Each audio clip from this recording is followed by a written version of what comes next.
Ladies and gentlemen, you are now entering the Decent Christian Talk podcast. Enjoy.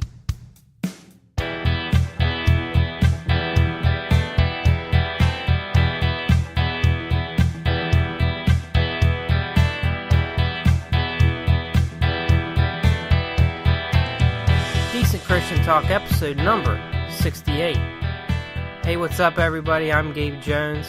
This is a show that's by the fans, for the fans, and just like all of you, I'm a fan of Christian music. And today, man, what an honor. We've got the great Eddie DeGarmo on today's show. Of course, a lot of you know that Eddie DeGarmo was a part of the duo DeGarmo and Key from the late 80s and early 90s. They were one of the biggest bands in the history of Christian music, truly pioneers in that genre. Eddie DeGarmo went on to start Forefront Records, which was the home of so many great bands such as DC Talk, Audio Adrenaline, Bleach, Jeff Moore and the Distance, Big Tent Revival, Skillet, just a lot of really, really awesome bands, and a lot of them can thank Eddie DeGarmo for getting started in the music industry. I'm here to talk with him today about his brand new book. It's called Rebel for God.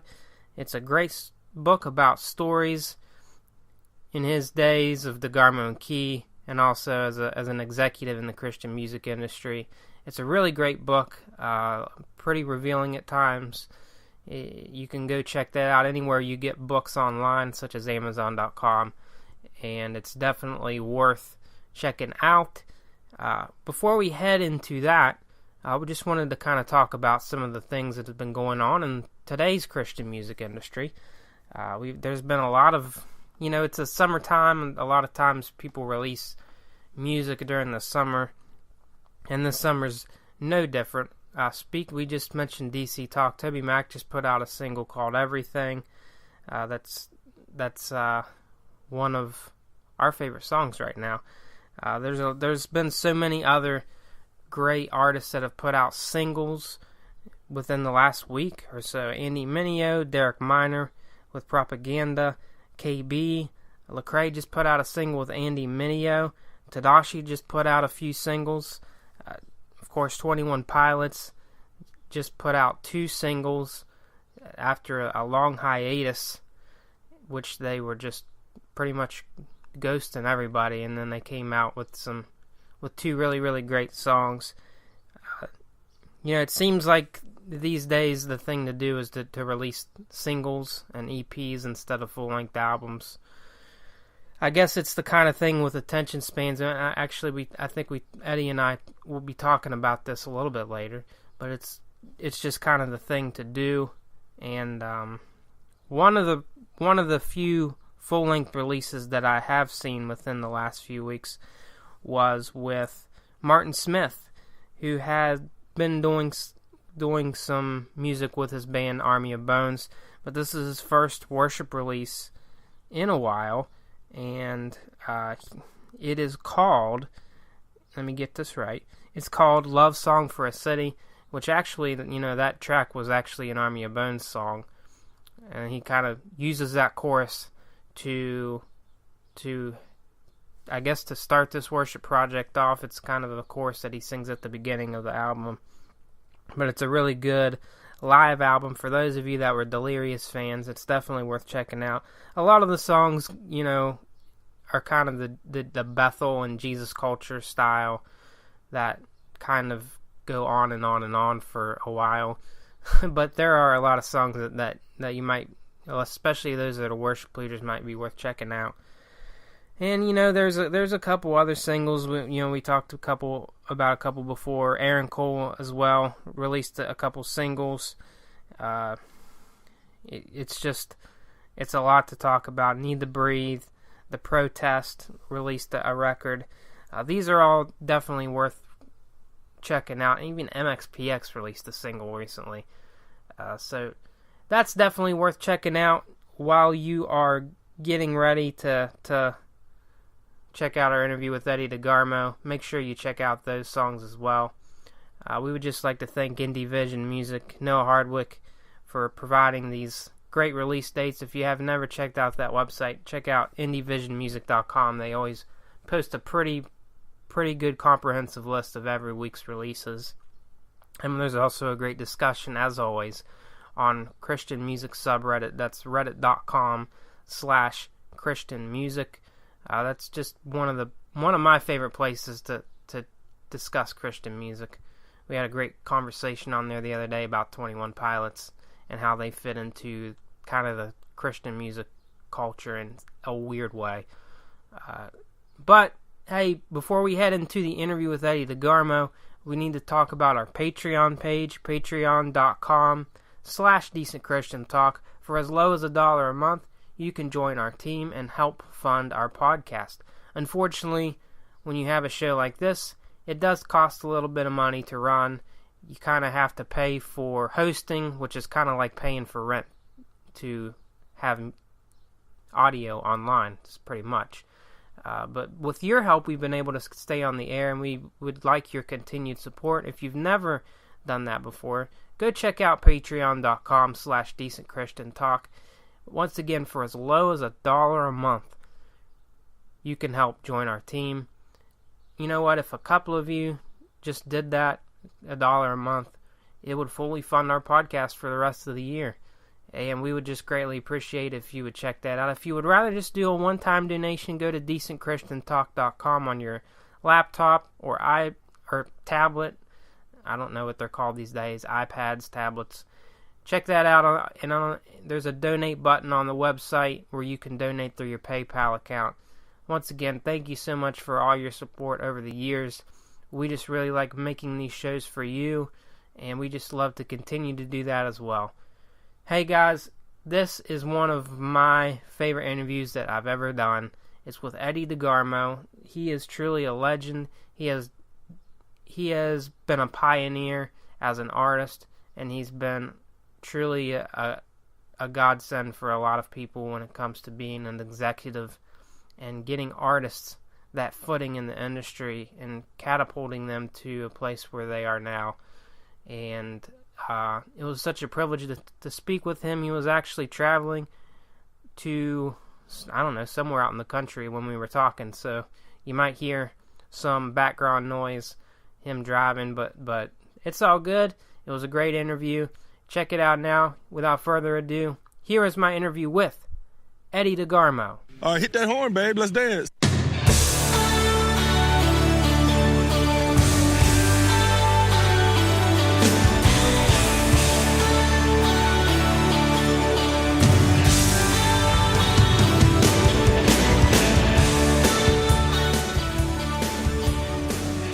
So, I read your book. It's called Rebel for God. It's a fantastic book.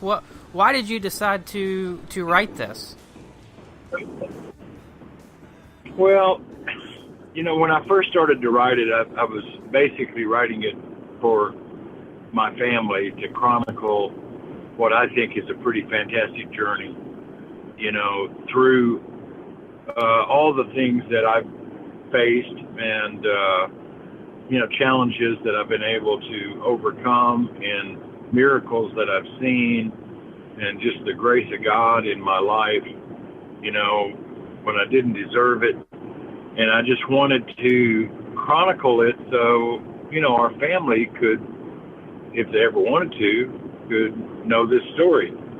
And it turned into something more that I hadn't really planned on. And I had some friends and different, pastors and leaders that said, Eddie, you've had so much experience in different areas that I think it would be good if you were to make this story available to others, because I think there's some teachable mentoring moments in there, either through some of the things I failed at or some of the things I succeeded at. So that's really why I wrote the book. So the title is Rebel for God, and that's kind of like a double-edged sword, because you had to kind of rebel, per se, against like the mainstream music, and also the conservative Christian kind of base that rebelled against you guys. How was that going through that, and how much of a struggle was that for you guys? I mean, in the early days, it was certainly a struggle. And, when Dana Key and myself started writing songs that reflected our faith, we had no idea of the lightning rod attraction that it would be for either Christians or non-Christians. We first started playing the same kinds of venues that we played in our mainstream band and would talk about Jesus, and we soon found out that, man, that would get some people upset. So then we had some universities and church folks ask us to do events at their places. So we did that and faced maybe even more vocal resistance, if you will. And I mean, I've had stuff thrown at me, Fortunately, they didn't hit too much at the time. But I felt pretty strongly about what we were doing. And music for us was our platform to draw people together so that we could share our faith with them. And so we persevered. But in the early years, and we're not the only ones to face this. I mean, there's some other folks that have faced this similar thing. The conservative church leaders were pretty vocally opposed to what they saw as something that was, attracting the young people away from, their institutions. And we never meant to do that. We were just, a lot of people have asked me, they said, Eddie, why did you play rock music? We never even thought about it. It's just the music we grew up on, and so when we wrote songs, that's what it sounded like, Yeah, so, the book does a good job of explaining about how early you were in the music industry. What was one of the hardest parts? I know you talked about, like, how people call it selling out, which is, like, creating music that is successfully commercially. How much of that was a struggle? Well, it's always a struggle to address the marketplace. And once you make a decision in a creative endeavor that you're going to address the marketplace, you start creating art at some level that people want to purchase. And you can do that whether you're a visual artist or, a sculpture or a musical artist. Because you're wanting to make your livelihood off of your products, if you will. And for us, the pure rock and roll audience in the early days of Christian music was pretty small and pretty cohesive, and we knew that if we didn't reach the broader audience through radio at the time, that's a little different now than what it was then, not totally different, but a little bit, we knew that it was going to be difficult for us to, pursue our musical endeavor full time, if you will. So, compromise is a funny word. It can be a very positive word when you're talking politics, and it can be a negative word when you're talking about your faith, So for us, it felt like that we needed to reach out and shake hands with the audience that listened to Christian radio. And that's what we did in 1983 when we created Mission of Mercy, and it went to the top of the charts. And that gave us the platform and gave us the mechanism that we could sustain ourselves and our families. So, I don't look at that as a negative thing. I look at it as a really positive thing. And all artists have to recognize the marketability of their product when they decide to sell it. We're not alone. Yeah, so you guys had incredible success commercially, and then you guys decided to give that up at, like, I think you said you went off the road at like the age of 37, which is crazy. Some people would be scratching their heads about that. Why did you choose to do that at that time, and how much of a struggle was that for you to make that decision? Well, it was young, and because of the style of music that we played, I didn't feel like that there was necessarily a classic audience for Christian rock music. You know, I have a lunch that I go to once a month and see a lot of those guys in groups like Love Song and I mentioned Petra and David Meese and different ones that are still on the road doing what they do, and I'm grateful for that. But I didn't see that it would be the kind of thing that I could continue to do at the level that we were doing it. And when I walked away from DeGarmo and Keith, things were really good for us. We were still, you know, quite a hot commodity in the marketplace. And I just felt like that I never really wanted to be the old boxer trying to regain his title, you know. And also, another big driving factor in that is that I had started a record company with a couple other partners called Forefront Records that I was starting to pour myself into and work that we had signed, like DZ Talk and Audio Drone and Rebecca St. James and Skillet and others. And so from being the player on the field to being the coach on the sideline. And felt like that God had gifted me in that way. And so it was a natural thing to do. But it was also a very, very difficult decision to walk away from DeGarmo and Key. I mean, that was a dream of mine since I was a little boy, you know, to play in a band and tour the world. And, you know, God thankfully redeemed me when I was 18 years old and allowed me to do that for him for the next 20 years. And so, but 37 was pretty young to walk away. I grant you that. What was the hardest part of adapting from going from a full-time rock star to part-time executive to going into that executive realm full-time? Well, it's just the dynamics, you know, of the relationships. When you're in a band, it's kind of like camping out all the time, you know, and you get to be really, really close with the people that you travel with.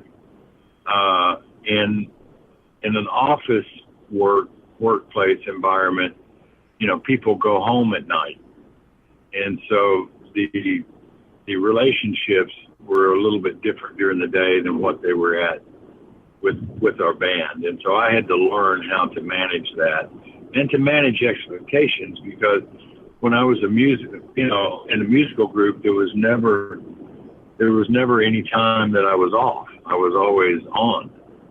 And when you're in an office environment, a lot of your staff goes home at 5 o'clock or 5:30 or whatever, and you can't call them at 8 o'clock, at 9 o'clock, and, you know, ask them to do something, and you shouldn't. And so, but it was a learning experience for sure. You talked a lot about in your book just kind of the many of the conflict resolutions that you had to come across, whether it was Dana Key or your label partner Dan Brock. How important was that for you over the course of your career to kind of be a peacemaker sometimes?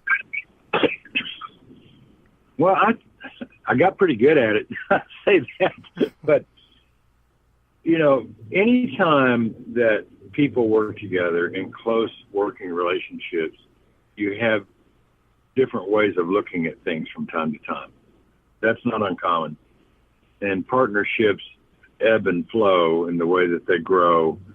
And you want to try to be in a partnership, I think, with somebody with opposing gifts, so that you're not both trying to occupy the same space. And sometimes you cross over into the same space, and it can become uncomfortable. So, but at other times, you know, it works really good. And I've had two major partnerships in my career, the one with Dana Key and then the second one with Dan Brock. And, you know, been able to maintain positive relationships even through the challenges that we faced. And it's just not an uncommon thing. And I wrote about that stuff in my book, and some of those relationships even get more complicated when you get your family members involved on both sides. And I wanted to lay that out there to just more or less let folks know that you don't always have the exact same vision as your partners, and that's okay. That's a good thing. And there's not really like a handbook for you to read as you're getting into the music industry of what to expect and everything. You kind of have to do trial by fire a lot of those times, and kind of fly by the seat of your pants a lot too. Well, you do. Yeah, there's not a handbook. Now, maybe this book will be a bit of that for some folks, because there's some places in there that can help them, decide in the music industry or even any kind of industry that they want to form with others, to kind of the pitfalls to watch out for. So, but yeah, there's not a way forward to understand everything that can happen in a relationship dynamic. It's just not possible. So you were in the music industry all the way back in the late 70s, all the way up until recently. What were some of the biggest challenges for you as the music industry evolved over that time, from the way that people recorded music to the way people listen to music today? What were some of those challenges? Well, the music industry has changed a lot over the last 10 years, but it's not the first time it's changed. In the 1920s, when the record business came into being for the first time, there was a lot of debate over whether radio stations should play recordings versus live, programs, because live programs were how musicians got paid. And when they made records, they only got paid once. And then the radio station got the benefit of playing it, and the public got the benefit of hearing it over and over and over again. So there's, all businesses evolve and change and, morph into something different. And the music business in the 60s and the 70s and probably back to the 50s was a singles business where it truly was all about how much radio airplay you could get. So you created a market awareness, and then the public could decide whether they wanted to buy your product or go to your concert or what. And it became very controlled at that level, and it was difficult for any artist whatsoever to break through the barrier of broadcast radio without being aligned with a major label, if you will. And that was the way the music business was for a long time. And it started to branch out from that, especially in the foundation years of the internet, because it gave the artist access to the public in a way that they didn't never have access before. Now, what happens with the internet is the volume of stuff is so unbelievably astronomically large that if you can't figure out a way to raise your hand a little bit higher than anybody else, it's hard to gather any traction or attention. So you have to have some sort of mechanism to do that, whether it's, social media promotion or, what they call a curator on the Spotify or Apple Music. And the curators are the major labels, again. They control some of the gates to that access by the playlisting and by being curators. So, it's just a process where an artist has to figure out how to reach their consumer. And it has changed a lot through the years, but then some of it's kind of the same. Since you did get out of the being the rock star at an early age, I know you helped with the creation of the Hero opera, but did you ever miss creating songs? Are we going to find this big collection of songs that you never released, like Prince? Is that something that you missed and an outlet that you needed? That's a really good question. I do get a creative itch from time to time, and the last bit of writing that I did was on Hero, the rock opera, which was kind of my agony and ecstasy moment, It took 5 years to create that thing. So so I may record again. I don't know. I'm not that old, so that sounds kind of exciting. And it all depends on if I feel like I have something to say. And, God is working with me through that. And since I've released this book, I've gotten a lot of invitations to go out and sing a little bit and speak a little bit, so that's kind of an interesting twist. So we'll see where that goes. I don't know. That would be great. You kind of told a very telling story in the book about your last conversation with Dana Key, and he kind of talked about like the tour that you two just did. But do you think that you guys would have done something like that? We might have. Yeah, we might have. We hadn't played together for 13 years when we were brought back together by an organization called ASCAP that wanted to present us a kind of a achievement award for what we had contributed to music. So we had so much fun doing that for the next couple of years we would get together once a year, maybe twice a year, and we'd do a concert somewhere. And it was always easy, and it was always fun, and it was, a good thing. So we might have done more of that. I could have seen that, for sure. That would have been so cool to see.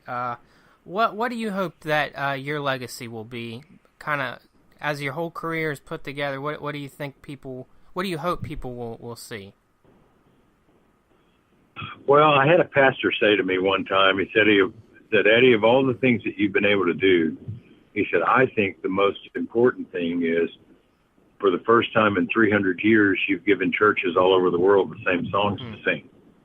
With songs like Chris Tomlin's How Great Is Our God, or, Matt Redman's 10,000 Reasons, or, Stuart Kane Hine, How Great Thou Art. And, I published all those songs. And so I was able to be part of distributing that material globally, and I think it meant a lot to church folks to be able to sing those songs and worship God. So I think that's a really cool thing. It's amazing to me how many letters and notes that I still get, from stuff that happened 25 and 30 years ago in my career. I mean, just one of them yesterday, about the impact that God allowed me to have in their life. And I'm still blown away that people still reach out to me pretty constantly, weekly, about interactions that we had or conversations. And I mean, I hope I'm remembered probably first for being a good dad and being a good husband and being a good grandfather and instilling those kinds of godly principles and teachings into my family. I hope that I'm remembered for that first. Secondly, I hope I'm remembered for one that persevered. And, Jesus saved me from the muck of life. And, I've certainly had my moments, but God is, through his grace, has allowed me to walk with him now for a long time, 50 years almost. And so, and I'm still enjoying that walk every day, even though sometimes I fall flat on my face, as we all do. God is there to lift me up. And I want to be remembered for somebody that persevered with Christ and loved Christ because he loved me first. So that's the kind of things I want to be remembered for. I don't want to be remembered for the Dove Awards and the Grammy nominations and stuff like that. I mean, it's cool stuff, but it's not legacy stuff, All right. Last question before we get out of here. If you could get into a time machine, go back to Memphis to where you're just a teenager, well, what would you tell yourself? Oh my gosh.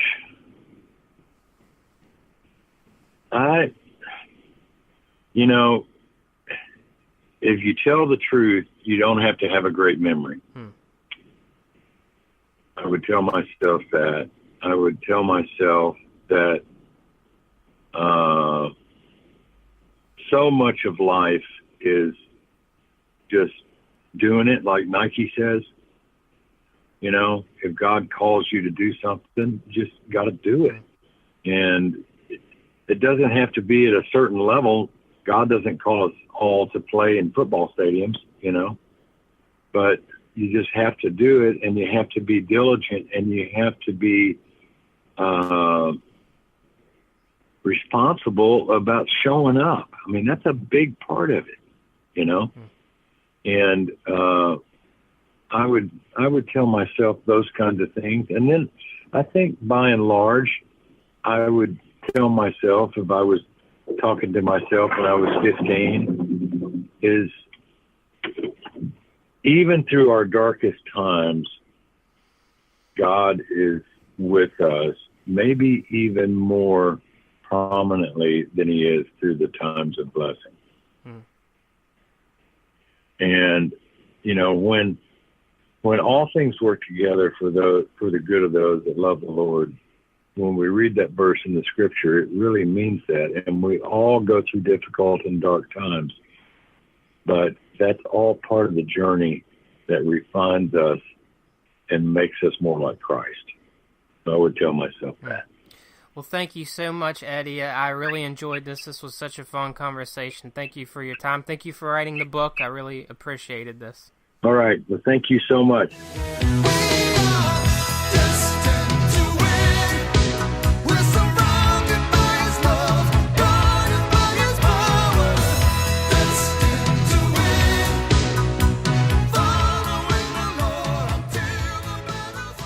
That was my interview with Eddie DeGarmo. I would just really like to thank him for taking the time and talking with me. That was kind of one of my bucket list interviews to do. Eddie has done so much for the Christian music industry, and that was really special to do.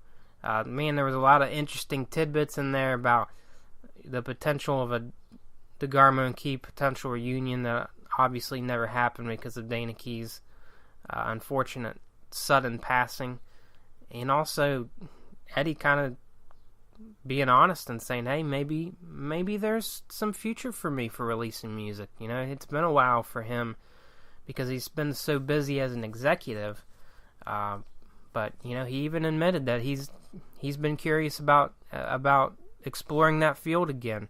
And we would definitely love if he did that. That would be so awesome. Thank you guys so much for checking us out. Before we head off into the sunset, we do need to talk about an event that we are putting on in Bridgeport, West Virginia this weekend on Saturday, July 28th at 6 p.m. at Southridge, Bridgeport.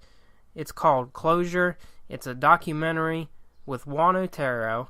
It's a story about his life and kind of his upbringing, about how he was in an abusive household, and he went on to write songs for Audio Adrenaline, DC Talk, the Newsboys. Well, he didn't write songs for DC Talk, but he worked with them in a way.